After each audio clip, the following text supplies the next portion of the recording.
Assalamualaikum warahmatullahi wabarakatuh. Alhamdulillahi rabbil alamin. Alhamdulillahilladzi ja'ala syahra ramadhana syahras siyam, syahral qiyam, wa huwa syahrun alladzi unzila fihi al-Qur'an hudan lin-nasi wa bayyinatin minal huda wal furqan.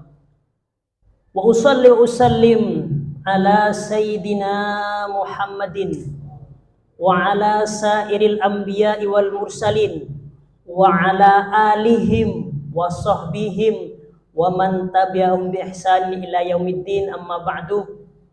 Jamaah salat Isya, tarawih dan witir Masjid Al-Ittihad Cibubur yang diberkati Allah Subhanahu wa taala.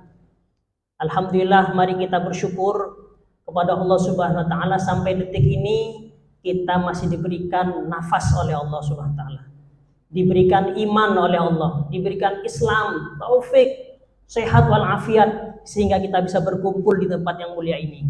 Tanpa itu semua kita nggak bisa kumpul, yakin nggak bisa kumpul, nggak punya iman, nggak kasih taufik, nggak sehat, nggak bisa kumpul kita. Alhamdulillah, bersyukur kepada Allah. Alhamdulillah.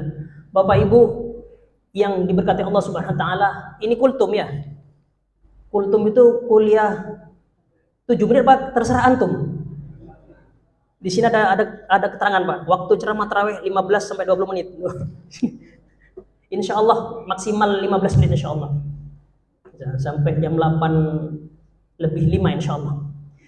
Dalam kesempatan ini insya Allah ada 4 poin yang akan saya sampaikan secara cepat saja. Yang pertama Bapak Ibu terkait dengan fenomena tarawih di Indonesia. Ini di mana-mana saya sampaikan. Untuk apa? Untuk saya mengajak, ayo kita rubah dari diri kita. Dari diri kita mulai Ramadan tahun ini dan tahun kedepannya. Kita ajarkan kepada keluarga kita. Apa itu? Fenomena kalau tarawih di Indonesia itu kalau hari pertama penuh sampai ke jalan. Penuh nggak kemarin pertama itu? Penuh itu. Nggak di mana-mana di Indonesia itu. Di masjid samping rumah saya di Ciledug sama, sampai ke jalan-jalan hari pertama. Kedua berkurang dikit. Ketiga sudah seminggu. Sekarang udah berapa malam berapa ini? Malam ke-12 ya. Ke-12 sudah tinggal berapa itu? Allah, la ilaha illallah. Ini berbeda dengan tradisi di Arab. Ini bukan masalah Arab non Arab, bukan. Masalah mental dan ilmu. Ini tugas para dai untuk mengingatkan umatnya. Kenapa? Karena kebiasaan kita ini tidak sesuai dengan sunnahnya Nabi Muhammad SAW. Nabi itu semakin ke belakang, semakin giat. Sampai ada ibadah khususnya itu apa? Itikaf. Nabi kalau di akhir fil ashril awakhir itu ada 3 hal ibadah yang dilakukan Nabi. Yang pertama, syadda mi'zarahu. Sarungnya mi'zarahu, izarnya itu dikencengin. Maksudnya kalau di kita itu menyingsingkan lengan baju. Oh, siap-siap tuh. Mau apa? Mau berantem? Bukan. Siap ibadah, bukan berantem. Ya, pakai sabuk sarungnya biar nggak kendor. Itu Nabi syadda mi'zarahu. Yang kedua, wa aiqadha ahlahu. Keluarganya dibangunin. Istriku, sayangku, bangun yuk, kemana? Iktikaf 10 hari terakhir kemana? Sunda Kelapa, ke Al-Ittihad, ke Istiqlal. Punya mobil bagus buat ibadah, bukan hanya buat ke puncak. Allah. Yang ketiga kata Nabi apa? Syadda mizarahu wa aiqadha ahlahu wa ahya lailatahu atau wa ahya lailahu, dan menghidupkan malam-malam Ramadan yang tinggal 10 hari. Itu Nabi. Sunnahnya Nabi seperti itu. Kalau kita 10 hari terakhir masjidnya sepi, yang penuh mana? Mall. Kedua apa? Terminal, bandara, stasiun, Tanah Abang. La haula wala quwwata illa billah. Capek shopping, nggak tarawih. Ya. Mari kita rubah dari diri kita masing-masing. Kalau bisa kita siasati mudik, disiasati bagaimana tetap tidak meninggalkan tarawih. Meskipun di rest area, meskipun cuma 2 rakaat, jangan tinggalin tarawih. Kalau ingin mendapatkan Lailatul Qadar, Insya Allah orang mukmin, muslim, muslimah yang terawih tidak bolong 30 malam, insya Allah dapat Lailatul Qadar. Insya Allah. Masalahnya yang bolong itu, siapa tahu yang bolong itu Lailatul Qadar. Apalagi yang 10 hari terakhir itu, karena kata Nabi, taharrau Lailatul Qadri fil ashril awakhir min Ramadan. Kata Nabi, bersungguh-sungguhlah mencari taharau Lailatul Qadar fil ashril awakhir, di 10 terakhir min Ramadan, di bulan Ramadan. Dalam riwayat lain disebutkan fil witri, khususnya di bilangan yang ganjil, 21, 23, 25, 27 dan 29. Kata Imam Ghazali, kalau hari pertamanya kita puasa hari Kamis, kita Kamis ya. Kata Imam Ghazali ini, Allah yarham, maka Lailatul Qadar itu, kata Imam Ghazali, itu tanggal 25. Jadi 25 Pak Bu, jangan sampai ya kita nggak ibadah 25 itu. Itikaf 25. Ini menurut ijtihadnya Imam Ghazali, tajribahnya Imam Ghazali. Masya Allah. Tayyib. Bapak Ibu, kalau kita perhatikan ya, di negara-negara Arab, di Mekah, Madinah, di Yaman, di Oman, di Uni Emirat Arab, di Bahrain, di Qatar, di Kuwait, di Damaskus, di Syria, di Yordania, Mesir, kemudian Libya, Tunisia, Aljazair, Maroko, paling mentok itu semakin ke belakang semakin penuh masjid. Alhamdulillah, saya 10 tahun di Maroko, 2010 sampai 2020, satu kampus dengan puas. Nama kampusnya Darul Hadis Al Hasaniyah. Itu hari-hari pertama itu biasa, masjid-masjid biasa. Tapi semakin ke belakang, 10 hari kedua makin banyak, ketiga, 10 terakhir penuh itu. Apalagi yang ganjil-ganjil, wah penuh. Sama dengan di Masjidil Haram itu. Bapak Ibu kalau buka YouTube live Mekah, ya, Al-Bathul Mubashir, itu pasti akan mendapati pemandangan yang semakin ke belakang semakin penuh. Ya, Masya Allah. Mereka punya ilmu. Nah kita ini, mari kita ajak saudara kita yang masih belum paham ini, ayo nanti 10 hari terakhir semakin giat, bukan semakin kendor. Yang kedua Bapak Ibu yang saya sampaikan terkait dengan rahasia puasa. Ayat tentang puasa Bapak Ibu, surat Al-Baqarah ayat berapa? 183, 184, 185, 186, 187, 188. Di antara ayat tadi itu ada satu ayat yang secara dohir Bapak Ibu kalau baca, nanti kalau pulang atau kalau duluan terjemah, buka sekarang, itu 186, itu kalau kita baca kok nggak ada kaitannya dengan puasa, tidak ada kaitannya dengan bulan Ramadan. Apa itu ayatnya?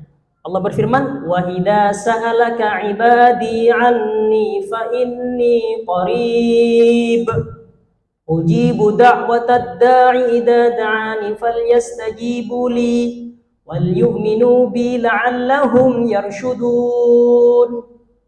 Artinya, wa idza sa'alaka ibadi, jika bertanya kepadamu wahai Muhammad, ibadi hamba-hambaku, anni tentang aku, fa inni qarib, saya itu dekat kata Allah. Ujibu da'watad da'i idza da'ani, saya mengabulkan jika ada orang yang berdoa mohon kepadaku. Ujibu da'watad da'i idza da'ani falyastajibu li. Tapi ada syaratnya kata Allah. Falyastajibu li. Yang pertama syaratnya harus merespon perintah-perintahku, mengerjakan perintahnya Allah, menjauhi larangannya. Yang kedua syaratnya adalah falyastajibu li wal yu'minu bi, beriman kepadaku. La'allahum yarshudun, semoga mereka menjadi orang-orang yang mendapatkan petunjuk. Ini kan gak ada kaitannya dengan puasa. Tidak hukum puasa, tidak ngomongin Al-Quran, tidak ngomongin apa lagi? Ramadan, atau tentang hukum kalau nggak kuat makan, kemudian berbuka atau sedang bepergian. Secara dohir tidak ada kaitannya Pak Bu, tapi kata ulama ada kaitannya dengan puasa. Apa kaitannya? Allah mengajak dengan puasa itu supaya kita merasakan kedekatan Allah dengan kita. Allah itu nggak jauh, yang jauh itu kita dari Allah. Kenapa? Kebanyakan maksiat, lupa kita kasihkan cari dunia, lupa sama Allah. Naudzubillah, sampai korupsi atau menipu. Setiap orang yang maksiat itu pasti lupa dari Allah. Kata Nabi, la yazni zani wa huwa mu'minun. Orang yang berzina itu gak beriman ketika berzina. Gak ingat Allah. Setan yang datang itu.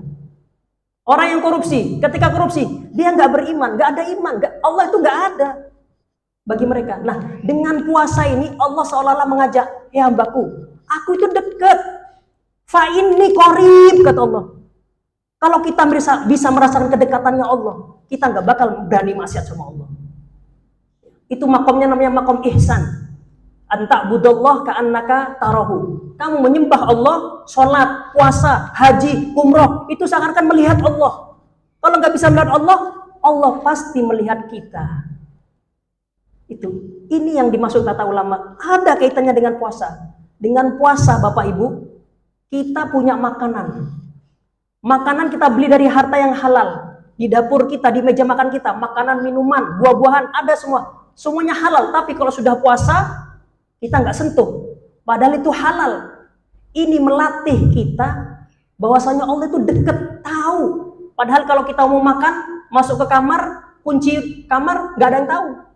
Atau kita wudhu, pura-pura kumur-kumur, ibu ya, mana anak bocah itu ya. Kita minum, nggak ada yang tahu tuh, nggak ada yang tahu. Tapi Allah Maha tahu. Ya. Puasa ini melatih kita, mentraining kita supaya kita merasakan kedekatan Allah. Dekat, Allah itu dekat. Jadi Allah itu bukan kemudian di langit, langit itu jauh, apalagi di arsy paling tinggi. Tapi Allah juga dekat di sini bukan dekat secara fisik, zatnya ada di dalam diri kita, enggak. Atau Allah ada di mana-mana, juga tidak. Yang di mana-mana itu ilmunya. Yang dekat dengan kita itu rahmatnya, muraqabahnya Allah. Allah selalu memantau kita. Ilmunya Allah selalu memantau kita. Ibarat sekarang CCTV lah. Orang berani maksiat kalau ada CCTV? Enggak berani. Mau korupsi kalau ada CCTV? Enggak berani. Lebih takut CCTV daripada Allah Subhanahu wa taala. Kenapa? Lemah imannya. Lemah. Kalau imannya kuat, enggak ada CCTV, ada CCTV, enggak berani korupsi. La ilaha illallah. Inilah puasa mengajari kita untuk menjadi hamba-hambanya yang merasakan Allah itu dekat. Karena Allah menurut akidah Ahlussunnah wal Jamaah, Allah ada tanpa tempat dan tanpa arah. Sebelum ada langit, sebelum ada arsy, Allah sudah ada. Nanti setelah hancur semuanya tinggal neraka dan surga, Allah di mana? Enggak di mana-mana, tetap tanpa tempat dan arah. Kita nanti semua Bapak Ibu akan masuk surga insyaallah. Amin. Karena kita ahli puasa akan masuk dari pintu khusus namanya pintu Ar-Rayyan. Ar-Rayyan, masuk kita nanti dari sana, ahli puasa. Kita nanti di surga makan, menikmati semua kenikmatan. Tapi ada satu nikmat yang paling luar biasa, yang mengalahkan semua nikmat, yaitu apa? Ru'yatu dzatillah, melihat zatnya Allah. Bagaimana zatnya Allah? Tanpa bagaimana. Kenapa? Laisa kamitslihi syai'un wa huwas samiul basir. Allah tidak sama dengan apapun dari makhluknya. Kita di surga dengan Nabi Muhammad insya Allah nanti, amin. Kita akan melihat zatnya Allah tanpa bagaimana, tanpa di mana. Kitanya di surga, tapi Allah bukan di surga. Allah nggak di surga, Allah nggak butuh surga. Yang nyiptain surga Allah, nggak butuh surga. Allah, la ilaha illallah. Yang berikutnya tinggal 4 menit. Yang poin ketiga Bapak Ibu, surat yang terakhir 188. 187 menjelaskan tentang hukum bolehnya berhubungan suami istri di malam Ramadan. Kemudian 188 ayatnya, wala ta'kulu amwalakum bainakum bil batili wa tudlu biha ilal hukam litakulu fariqam min amwalin nasi bil itsmi wa antum ta'lamun. Ini ayat mengatakan wala ta'kulu, jangan makan harta di antara kamu ya dengan batil. Kita bisnis ya, kita bermuamalah. Kata Allah, jangan sampai kita makan hartanya sesama kamu, sesama manusia dengan batil. Dengan apa? Menipu, korupsi. Kenapa ayat ini jatuh setelah ayat tentang puasa, tentang Ramadan? Kalau kita pahami, ayat ini mengajari kita supaya menjaga makanan kita, minuman kita dari yang haram. Saya sampaikan tadi ya, jangankan yang haram, yang halal saja kita nggak makan. Masa kita setelah keluar Ramadan masih kembali lagi makan yang haram? Na'udzubillah. Wa tudlu biha ilal hukami. Kemudian kamu bawa harta orang tadi itu ke mahkamah, ke pengadilan. Kita bikin surat palsu. Untuk dapat apa? Biar dapat tanahnya si orang tersebut. Nyewa ini, nyewa itu apa? Bikin surat palsu. Biar dapat tanahnya orang tersebut. Na'udzubillah. Wa antum ta'lamun. Kamu tahu kalau itu dosa. Na'udzubillah. Ini ayat 1888. Masya Allah. Jadi artinya Bapak Ibu, kita puasa itu diajari agar menjaga makanan kita, minuman kita dari yang haram. Kenapa? Karena kalau yang kita makan itu haram, yang kita minum haram, yang kita pakai ini haram, maka tidak akan diterima doa kita. Ada orang datang, kata Nabi, pakaiannya acak-acakan, rambutnya acak-acakan, kotor, kemudian menanggadahkan tangannya, ya Allah, terimalah doaku ya Allah. Kata Nabi, anna yustajabu lahu. Bagaimana kemudian akan diterima doanya? Wa ma'kuluhu haram, wa mashrabuhu haram, wa malbasuhu haram. Makanan, minumannya, pakaiannya dari yang haram. Nangis darah nggak akan diterima oleh Allah SWT. Kenapa? Semua dari haram. Dan sesuatu yang haram itu akan menggerakkan badan kita maksiat. Susah mau taat. Baru dapat 4 rakaat. Aduh, udah males. Hati-hati tuh. Allah, la ilaha illallah. Bapak Ibu yang diberkati Allah Subhanahu wa taala, karena waktunya habis, sebenarnya tinggal satu lagi poinnya. Saya cukupi saja kali ya. Hah? Sudah. Nanti lagi insya Allah ya. Sudah 15 menit itu. Allah, la ilaha illallah. Semoga yang singkat ini bermanfaat, yang baik dari Allah Subhanahu wa taala. Yang salah, yang khilaf itu dari saya pribadi dan dari setan, mohon dimaafkan. Semoga kita semuanya menjadi orang-orang yang bertakwa kepada Allah SWT, diterima puasanya dan diterima semua amal ibadah kita. Amin ya rabbal alamin. Kurang lebihnya maaf. Billahi taufiq wal hidayah. Wassalamualaikum warahmatullahi wabarakatuh.